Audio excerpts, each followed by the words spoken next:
Okay, so what we're going to do today, we're going to talk a little bit about the state of the state.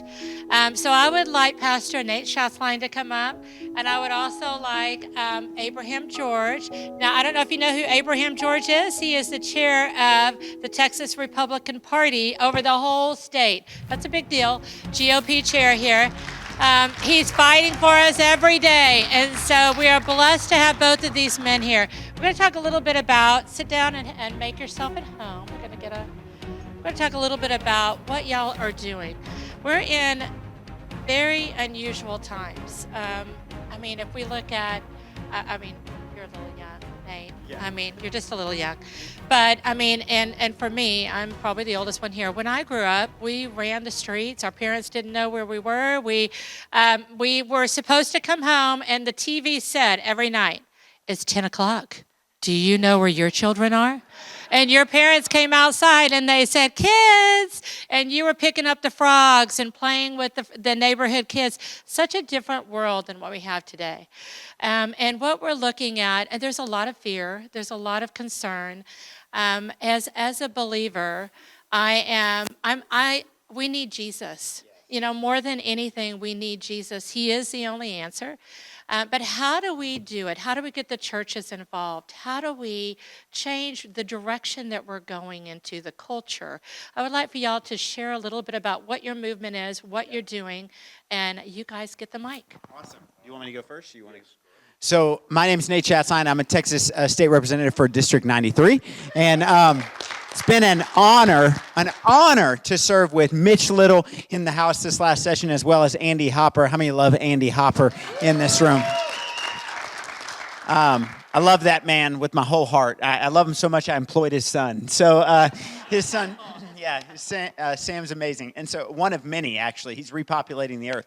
So, but I'm married to my college sweetheart, Adrienne, and we have three beautiful kids. I say this everywhere I go. I think I've said it on this stage before. My dad told me all growing up, doesn't matter how ugly you are, you find Jesus, he'll give you a beautiful wife. All the gentlemen said amen. Ladies, your reward is in heaven. And so I got into this fight because of our kids. I've been a pastor for the last 14 years, and 5 of those years we were pastoring in Central California, an hour and a half from San Francisco. We're Southern. We were born, both of us raised in the South, and then God called us to go bring pro-life curriculum into public schools and to help build the movement there in the Central Valley of California. And as you can imagine, 2020 hits in the same year that my oldest son's about to go into kindergarten, and we recognize that my son has to be double vaxxed in order to go into a Christian private school in the state of California. Additionally, they were going to get comprehensive sex education at the age of 5. And so we picked up in any school in this region. And so because it was mandated by law. So, and so we picked up, we moved back to Texas where we were from. And in the process of that, I stepped in Keller ISD in Tarrant County, just down the road. And long story short, found out that Keller ISD, the red Keller ISD 71% Republican school district with 24,000 kids at the time, had the same comprehensive sex education plan implemented on kindergartners. And I was sitting there going, we came to Texas to escape this.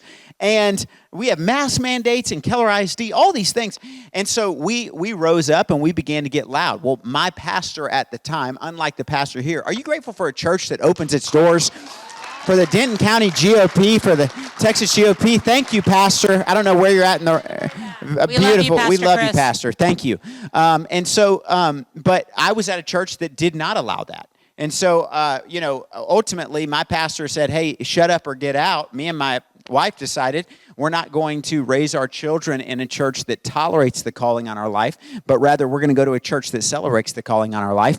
We went to a church called Mercy Culture Church, and my pastor walked out on stage when I decided to run for office so that we could get sexualization out of schools with my campaign T-shirt on, stepped on stage and said, send this video to the IRS. I endorse Nate Schatzline, and we're going to take ground. So fast forward, and Abraham can tell about, all that they're doing in the Texas GOP, which is so encouraging to me, my friend. Like, everything you're doing, the values you've upheld, the backing that you gave to real conservatives, really, really beautiful this last session. But in the process of that, we decided to launch an organization called For Liberty and Justice. And that organization has one vision and one vision only, and that is to mobilize the church, wake up cities across America, and take a stand for liberty and for justice. Over the course of the last 3 years, we flipped 110 seats in Tarrant County alone. And so, pretty unreal. Our count from county judge all the way down to city council, school board, you name it. We have members of local churches that ran off of putting God back into government. And so as we began to take ground, we caught the eye of a lot of people across America. If you've read one of the 130 articles that from Texas Tribune all the way to the Washington Post has written about us and our church, we're now in 4 different states, and we have a vision to take it to all 50 states in the next 2 years in partnership with the National Faith Advisory Board with White House Director Paula White from the White House Faith Office backing us as well. And so it has been unbelievable. And so, but the reality is, we can take ground in all 50 states, but if we lose Texas, we lose our nation. And so that's why we're doing this. That's why we're here. Abraham, tell us about everything that's going on in the GOP. Well, thank you for having us here. I mean, it's always wonderful to come to a church and actually see church opening up for honestly, politicians. Even if you're not running for office, if you're here today, you are somehow connected to politics and grassroots, and you want to do the right thing. 2 major things that's happening at the Texas GOP is, one, we're trying our best to close our primaries. There is no reason for a Democrat to choose our Republican nominees for the November election to run against a Democrat. They're not going to be fair to us. So at the last convention, how many of you showed up to the last convention? Oh, wow, this is a pretty good group. Usually I get like 4 people. So at the convention, you all decided we're going to have a closed primaries. We're not going to have this anymore. So during the legislative session, we worked with the legislators. Nate was awesome, Mitch, all of these guys, Andy Hopper, and Mace Middleton filed the bill on the Senate side, and 3 or 4 filed the bills to close primaries on the House side. Unfortunately, with the leadership that we have on both chambers, we did not even get a hearing and a committee hearing. So at the end of the session, the party decided the other way to get to a closed primary is to file a lawsuit against the state. So we filed a lawsuit against the state and the Secretary of State. So because SOS administers all of our elections in Texas.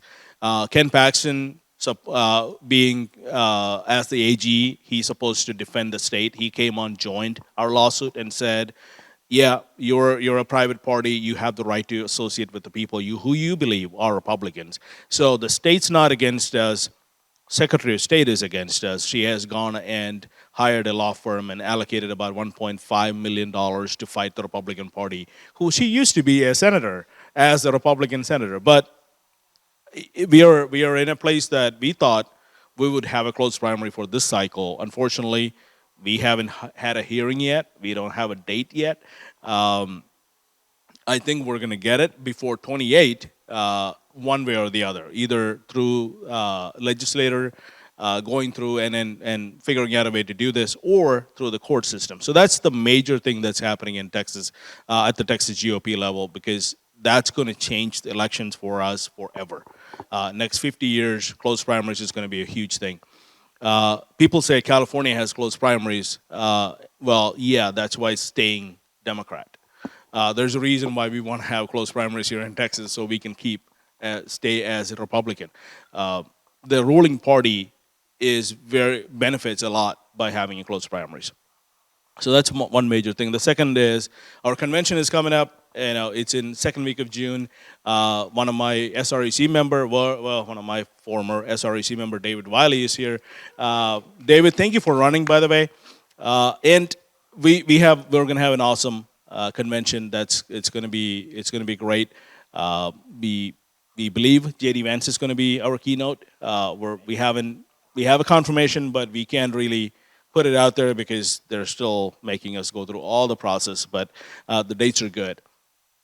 The one other thing I wanted to kind of break the news here is RNC is going to have a midterm convention, and it's most likely going to be in Dallas. And so, get excited about that. It will be awesome. There's no business to be conducted, but it will be an exciting, fun time with President Trump and J.D. Vance and all of that. When Nate reached out to me, Representative Nate Schatzline reached out to me, we're friends, so I actually went to the campaign school they put together, and it was an amazing time. And if you guys ever want to run for office, start there. They do a good job, and they will tell you how to fundraise the proper way, how to talk to people, all of those good stuff. It's an amazing group of people. When he reached out and said, hey, Abraham, what do you think about having a tour in Texas, going to churches and waking up the church and telling them, hey, you need to get back to a place where you're actually going to engage in public square. I said, I don't have anybody else to do this other than you, because we've been asking and talking about it for a while. And Nate decided he's going to take on this task, and it's been great. Yesterday, I think it was a packed house in Williamson County, and we have a few more coming up. There's one in Collin, and it's going to be great. One of the things that it's been very heavy on my heart is I came from another country. I came from India, as you can see. I'm not from Texas. So, yeah, I know. Yeah, what gave it away, right? My dad is a Pentecostal preacher. And, I tell everyone it's the good Pentecost, not the one with the snake. We only have snakes every fifth week, so it's not bad. But I know I go to Prestonwood Baptist Church, as I'm a member there. So my dad is praying for me to come back to Christ and repent my sins. But one of the things that you see in other countries is the religious freedom, the definition of religious freedom in other countries is different from what we have here today. And we are coming to a place that we look at what's happening among, especially in Texas, with Epic City and things like that. It's scary. And you guys know that. And one of the things I think what happened over the last 30, 40 years is church decided they're not going to be part of politics, and they created a vacuum, and it was replaced by, because the vacuums never stay empty, it was replaced by ideology that you and I are not going to support ever. And now even that is being replaced by Islam and radical ideology that you see from other areas. Our country, our nation is founded on simple biblical principles that every human is created in God's image. These ideologies don't say that. It's the opposite of that. The freedom, the liberty that we currently have is going to be replaced by these type of ideologies. And you don't have to look further than just look at Europe. Look at places that this has happened in the last 20, 30, 40 years and say, do we want that? It may not happen during our lifetime, but it will definitely happen in our children's and our grandchildren. So that's where you want to look at and say, is that where we're going to have America? Because one of the things is people who really want to come here and be part of the American dream, they don't want to change America. The people who want to come here and change America are not with us. It's just very simple. It's not hard to understand. It's not a hard truth. But so that's the main goal of Texas GOP today, to say, how do we keep our culture, how do we keep our Christian values at the Capitol, at the courthouses, and continue to push that, not only for our time, for our kids and our grandchildren's time. So this Take Texas Back that's primarily what it is. Take it back to a place where we can see how we were founded, how the values are going to be for the next 200 years if we are here. So it's going to be an amazing time. Let's do it together. Can I add one more thing? Yeah, definitely. So one of the things I didn't highlight at the very beginning, and it hit me as you were talking, is it is a rare thing to have a county chair who's willing to engage with these conversations as well. Can you give it up for your county chair who's all in? You're such a blessing to Denton County. You were such a blessing. You were at the Capitol constantly. I've seen very few county chairs that engage the way that you do, so we're very blessed to have you in Denton County. I would tell you one final thing before we move on, especially talking about the Islamification of Texas and America, is that I want to give you a sliver of hope here, because we're going to talk a lot about today about what's wrong and what we have to fix. I want to tell you from the top, number one, I'm not telling anything. This is speaking to the choir. President Donald Trump is the greatest president of my lifetime and maybe in our country's history. I will tell you, I got off a call on the drive here from someone who met with the White House Faith Office for 5 straight hours today, where they are planning and allowing me to be a part, which is beautiful. That's part of my new role. But allow me to part where we're bringing in 500 pastors from around America to come in swing districts for the midterms. And this is going to happen in March. They're being brought into the White House, 500 pastors, and then brought to the Museum of the Bible, where they're going to be asked to launch for liberty and justice chapters out of their church. And so the pastors are waking up. And by the way, it's not who has the most followers on Instagram as a pastor. It's who's been the most faithful and who's stood the test of time and who's preached truth unapologetically from their pulpit. And so that's why we emphasize we want faithful pastors, not famous pastors. We want pastors who are committed to truth unapologetically. And so I want to give you hope. There are hundreds of pastors around America that are so bold as to say, I'll come meet with the president. I'll put my stamp of approval on an imperfect man because he understands we're all imperfect, and we're going to march forward so that this becomes the midterm miracle where we take back our country and we continue down the America First movement throughout 2026. Awesome. In Proverbs it says, when the righteous rule, the people rejoice. When the wicked rule, the people mourn. And that is something that is so true and so relevant to this time in history.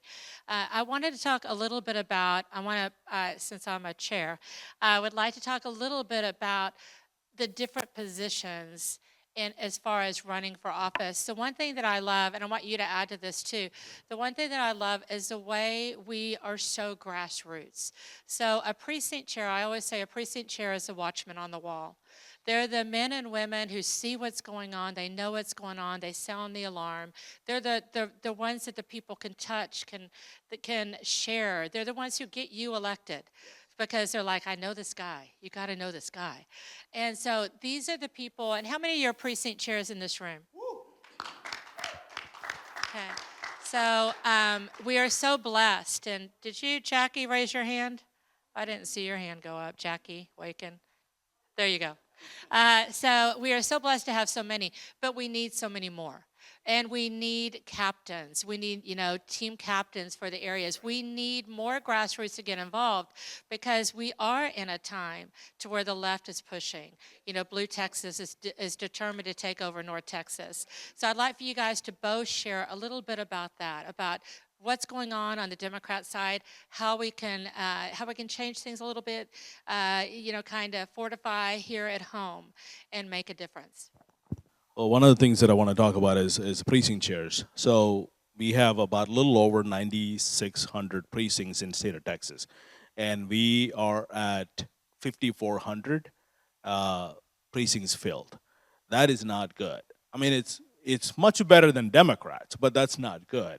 So we decided we're going to send out text message to empty precincts where we will look at if there is a hard R, someone who is voted in the at least 2 or 3 primaries. We send out text messages. Sometimes we did make mistakes because not every number was perfect or some of that. But we ended up having about 14% increase in precinct chair filings this time. So we have another a little over 680 or 690 people coming in. Those are going to be the people who are excited to be there because they're brand new. They want to do something about it, right? So I have we all know this guy. I'm not going to mention his name because he hasn't been in the Texas House for about a cycle. One time he went on X and said, I don't care about the party. I don't want the party to be part of this. I think I know who that is. That's my representative. No, it's not. This guy is not in the Texas House anymore. He's in Rockwall area, and yeah, well, maybe he did. So then he ran for re-election, and the entire party stood against him and said, "Well, you're not going to represent our values, then we don't need you there." At the end of the day, it's not about power. It's about responsibilities, right? I mean, it's not precinct chairs like you're going to do what we tell you to do. No, there's principles that set forth for the Republican Party. Those are basically driven from Bible. And if you're not going to play ball with that, and you're not part of that, then why are you representing our name? That's the question that's coming out, right?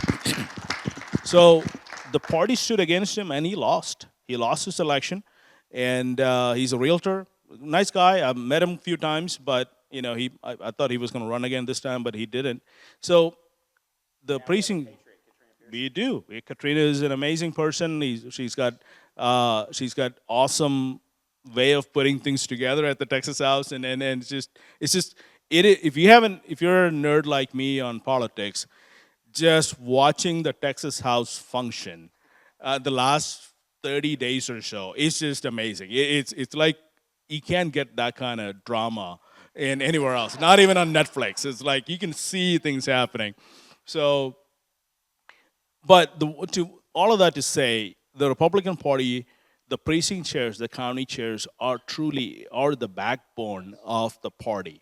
I can come to any county and talk about all of this stuff, but I'm just one guy. There's only so much I can do. But when the precinct chair shows up and tells the county chair, and the county chair tells the reps or the congressman, we need this done, they listen, or they get replaced the next cycle.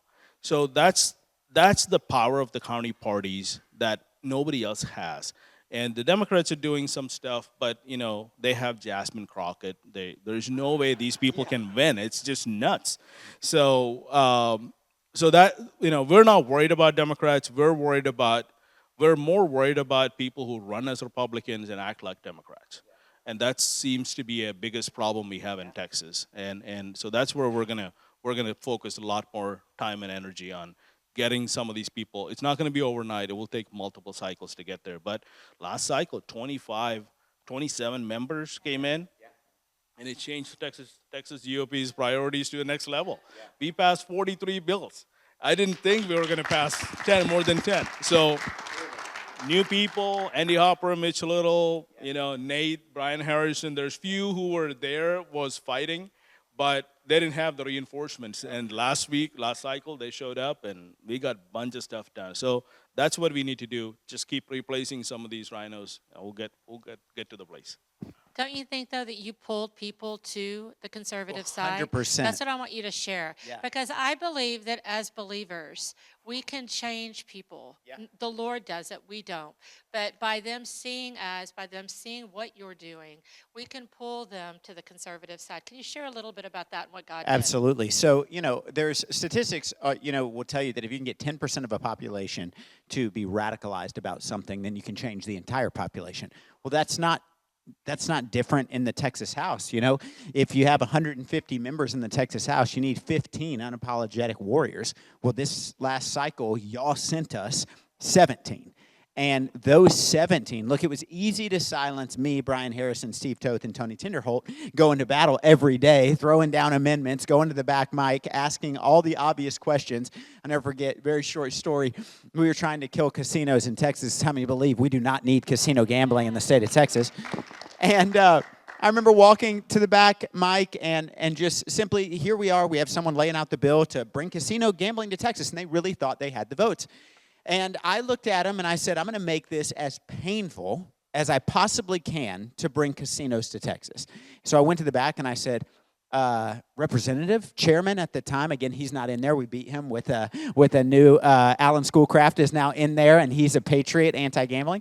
And he said, hey, look, I said, Chairman, would you agree that casino gambling is going to bring more sex trafficking into the state of Texas? He goes, I would never agree to that. I go, would you agree that it's going to bring more drug trafficking in the state of Texas? I would never agree to that. Would you agree that statistics would tell us that it's going to cause a decrease in our small business development, and we're really going to harm them because of crony capitalism and big industries coming in and crushing the small businesses? I would never agree to that. Would you agree that there's a direct correlation with organized crime increasing when casinos come into the state of Texas? Representative Schatzline, I don't know where you're getting this. And I said, Mr. Chairman, are you not the chairman of higher education? I am. I am reading the statistics from one of the universities you oversee. And he's frozen, and I look at him and I go, so can we agree, unless you'd like to dismantle the very institute that you oversee, that casinos are going to bring an increase in organized crime and a downfall of our small businesses? And he goes, Mr. Schatzline, I'd have to look at that study. I've not heard anything about this.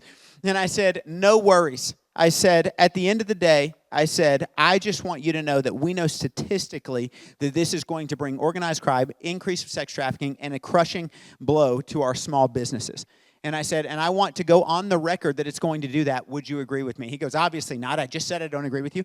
And I said, then why is it that in the bill there's a funding mechanism on the inside to increase law enforcement for anti-human trafficking efforts and anti-organized crime efforts? I said, typically we don't increase funding if there's not an increased need. And he looked at me and he goes, I don't know what to say to you, Mr. Schatzline. And I go, that's what I thought you'd say. And I walked away, and they tabled the bill, and it crushed it because they lost the votes on the floor. Here's why I'm saying that. We did that with 4 patriots. You sent us 17. And it became so painful for certain people on the floor that all of a sudden, when you've got 17 people, the Andy Hoppers, if Mitch Little lines up at the back mic, people are automatically uncomfortable. And, I mean, you've seen the viral clips. You've seen it. It's just amazing. Like, it's so fun. And so oftentimes, it was such a relief to me, Abraham, when Mitch is in there, because I'm like, thank God, I don't have to go to war today. Mitch is already at the back mic today. And it was so entertaining. And so what I'm trying to say is, for some of these guys, like, and I'm using Andy and Mitch because they're from this area, but for some of these guys like Andy, he lost the first time he challenged the incumbent, but he got back up again and kept running. And so we need warriors that are willing to risk reputation and lose and then get back up and say, I'm going to educate the voter again. And sometimes it takes multiple cycles, and sometimes it can be exhausting. And every person running for office should be commended because it is a massive sacrifice. But here's what I'll tell you. This session, we were impossible to quiet down.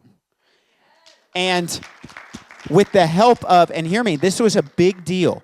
With the help of the SREC, with the help of our local county chairs, with the help of our precinct chairs, we were sent information because sometimes we've got 150 bills to vote on in one day. I remember getting a call from Abraham, call from my SREC member, call from SREC members that I had never met before, but my number's been shared to every person in Texas at this point.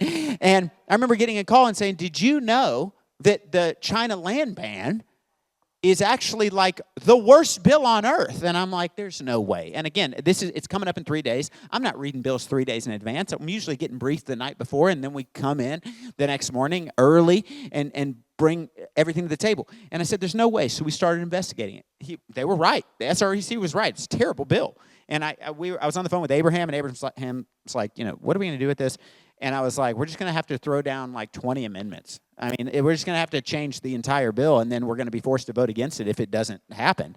And so we went, and I'll give you an example, and many of you may know, and just punch me in the face if I'm talking too long, but it's important. I love these stories. Many of you may know, but our ban on China land, it said we're going to ban the ownership of China land.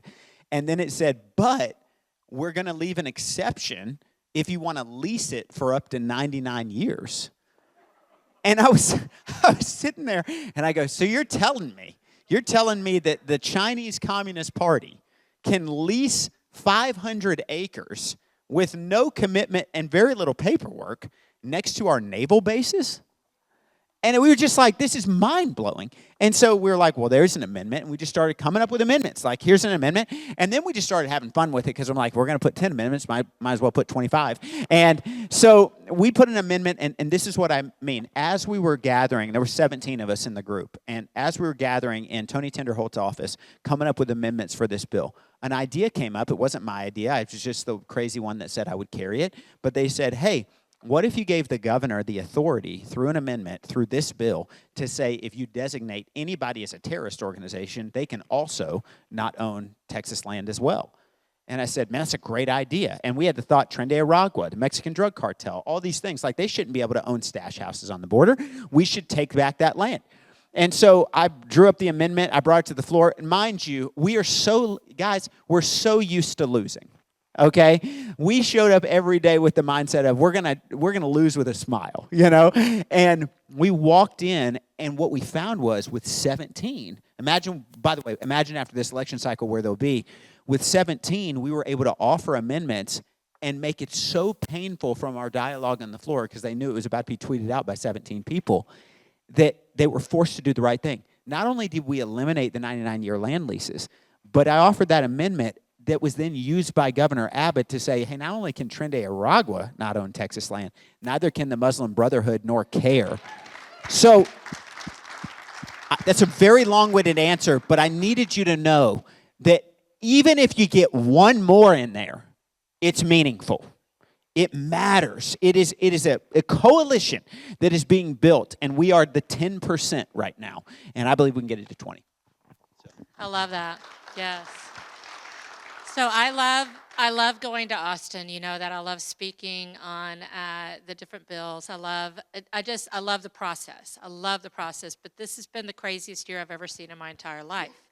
And it was like, and when I wasn't there, I was turning the TV on, and Levi was calling me saying, you got to turn the TV on. I was like, I'm watching, because it was so crazy. But yet y'all got so much done. One of the things that I have heard, tell me if this is true, that Grassroots of America had a website where they were keeping up daily with what you guys were voting on and how things were going. Well, people didn't realize that this was happening. The representatives didn't realize at first till they started getting calls. And they're going, what are you voting on? What did you do? What's happening? And so they started getting very upset that they were being monitored on it. We've never had that before. We've never had them held accountable for literally everything they do. So can you speak a little bit about that? That really helped change a lot of this session. Every day you're engaged, you put bad people in danger, and you put good people in a good light. And so, I can't emphasize enough, you're going to protect your representatives that are doing the right thing by being engaged, and you're going to put candidacies in danger by keeping accountable those that are doing the wrong thing. And so Grassroots America is a great example. They would put up a vote, and actually the chart was so funny because it didn't rank us in order of most conservative to least conservative, which, by the way, I was number 7 out of 150, which was very, very upsetting because you sent us so many patriots. And I joke with, there's one list where Andy Hopper is below me, and it's the only one I talk about. And okay, and so, but we're talking now. It was like a 1% margin between the top 10 because we were all fighting so hard. And then once you hit 15, it's like, oh gosh, they're voting more like Democrats than they are Republicans. So ultimately, what the site would say is, who does this representative vote most like? And we had elected Republican representatives whose most liked voting record was a Democrat, not another Republican. And it started exposing it. I think I was most like Steve Toth. I was most like Brian Harrison.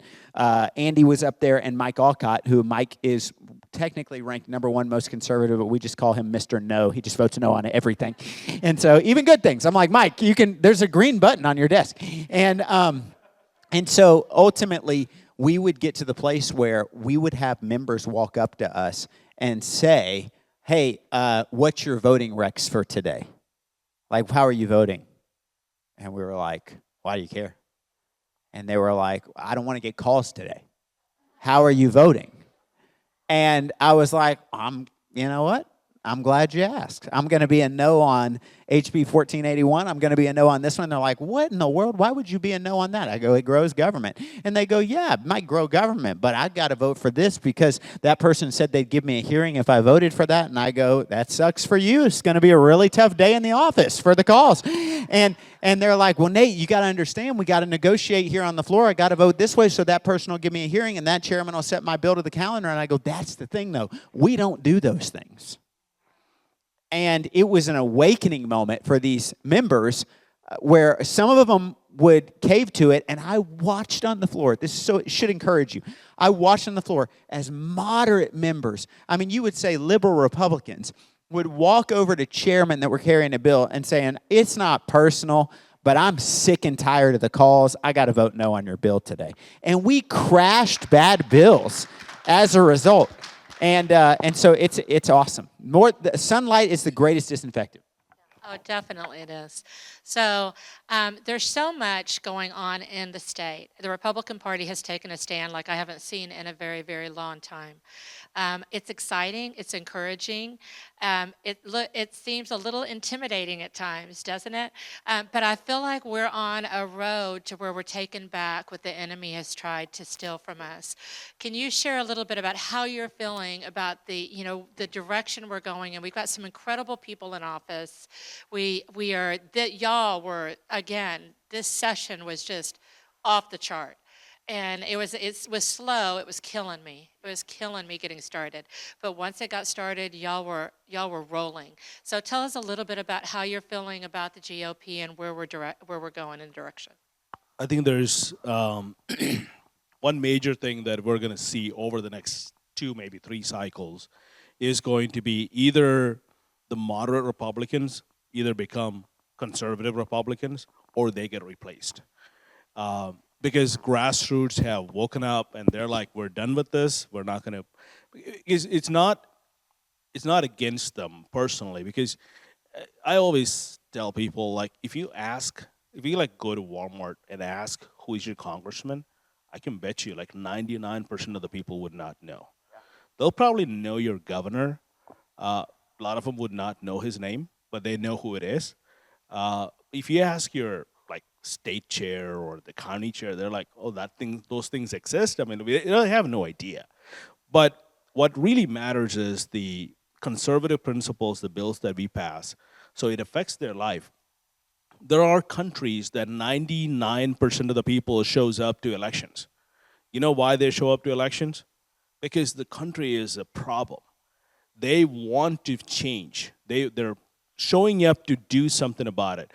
You know, I hear when people say, well, we had like 42% show up. I said, I will usually say, yeah, it's bad, but it also says a lot about our government, a lot of things that because most people are very comfortable in their life. They're saying, I don't need to engage, which is not a good thing, but we still have to get them engaged. But the idea of they're comfortable is the reason why so either they're going to get conservative Republicans or they're going to be replaced.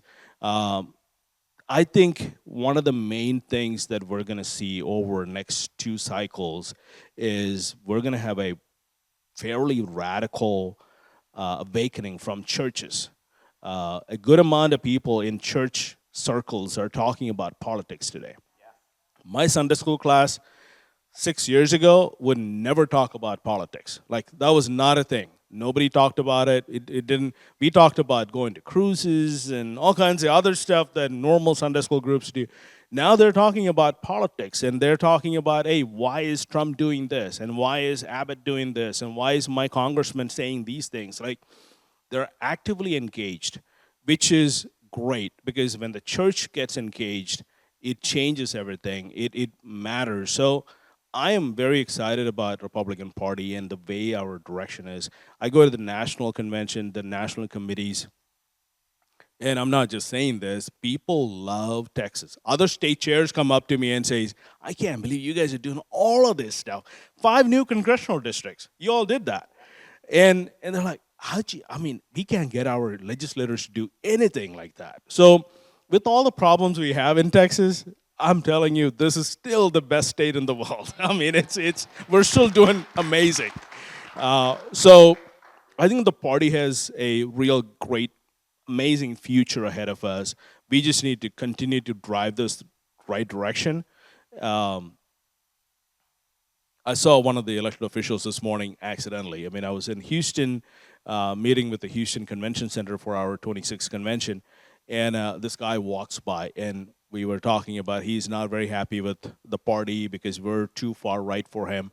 And we chatted for a minute, and I said, it's either you get on board with this, or people are just going to see who you are, and they're going to say, you're not the person we care about. We don't care about you having as a representative for us.